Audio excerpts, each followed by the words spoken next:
European Commissioner for Defence and Space. Commissioner, the floor is yours.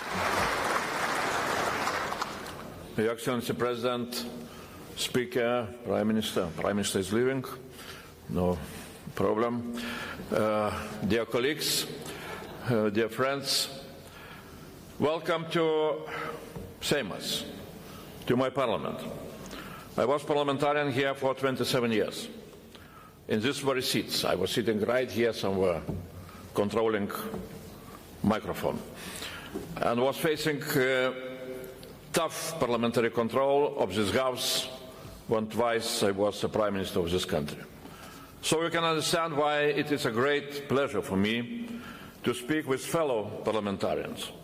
And welcome to Lithuania, my home country. And welcome to the eastern flank region, from the Baltic to the Black Sea, the eastern border of the European Union, the eastern border of NATO. Dear friends, your visit comes at exactly the right time, a time of increasing threats, disinformation, provocations against this country and the whole eastern flank. My dear Romanian friends here today, my complete and heartfelt solidarity. And of course I applaud NATO Secretary General Mark Rutte promise to defend every inch of NATO territory.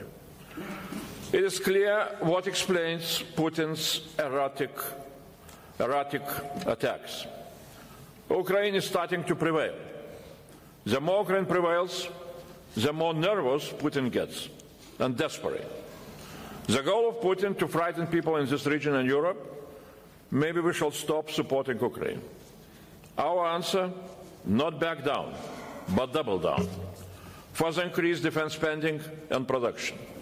Support the eastern flank and support for Ukraine, so Ukraine will prevail. Dear colleagues, NATO Parliamentary Assembly meeting at this time here in Vilnius means a lot to the people of this country and this region. The same as Commission President's visit last week.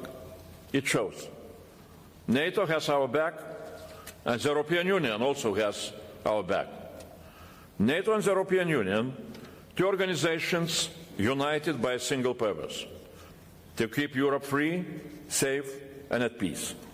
The division of labor is clear. NATO brings military might, and the European Union brings financial and industrial might. Today we have three topics on the future of our defense to discuss. And the NATO Parliamentary Assembly is the best place to do that.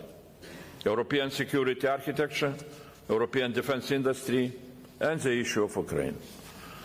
First, I call on you to take the lead on the debate on the future of European defense architecture. As it was spoken out, our American allies are asking us, Europeans, to take primary responsibility for our own collective conventional defense here in Europe. Inside NATO, but moving much more to European collective defense of Europe. Member States are in charge of defense, so Europe needs national parliaments also to answer. How do we build a post-Cold War NATO 3.0? How we are going to make the European pillar of NATO stronger, in order to make our transatlantic NATO stronger? Not only materially, with European strategic enablers, but also with us all in Europe, ready to fight as Europe, not only as a combination of 27. Is the idea of European Defence Union a proper answer for us in Europe, not only in the European Union, to become much more united in defence? You are the right people to answer these questions. Second question, on European defence industry. Russia still outproduces the European Union, and really heavily outproduces. It is dangerous. It creates temptation for Putin. European national parliaments need to ask their governments, our governments, why are our industries not scaling up, despite the fact that money are increasing?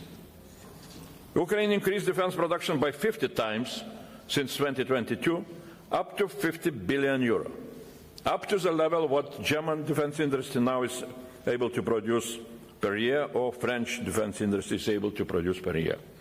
In Ukraine, they have sharp competition, market rules, and dynamic innovations in defense industry. We, on our side, We have no single defense market in Europe, no competition, lack of innovations, and lack of industrial ramp-up. The European Union governments protect their national industries, procure up to 70 or 80% what their defense primes are producing, and 80% of defense procurement procedures is a direct award without public tender using Treaty on Functioning of the European Union, Article 346 exemption. It means no single defense market in the European Union, no space for competition for SMEs or startups. Traditional defense primes are influencing governmental demand, which means that they also have a strong influence on national military doctrines. That is why we need to understand, also in the national parliaments, that the fight for single defense market in the European Union is also the fight for the possibility to have a modern defense doctrines on a national level. And third question on Ukraine. First of all, can we increase our support in order for Ukraine to prevail even more, and in such a way to bring Putin to negotiate a just peace? That will cost more than we are giving now, but not doing that in the end will cost us much more. And second, Ukraine has the best military force in Europe and in the world. Read Marco Rubio or Alex Stubb and many others' recent comments. It would be difficult to understand if we in Europe would not take it as our vital interest to integrate the best European or even global military force of Ukraine into our European defense architecture.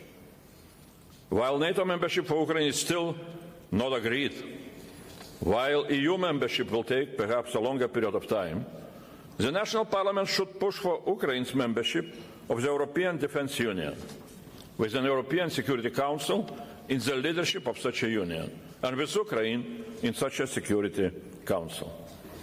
In closing, let me say, NATO is the biggest and most successful military alliance in the world. The European Union is the biggest and most successful single market. Together we can outproduce Russia and deter Russia, and prevent war on the continent of Europe. No goal is more important than that. Thanks a lot.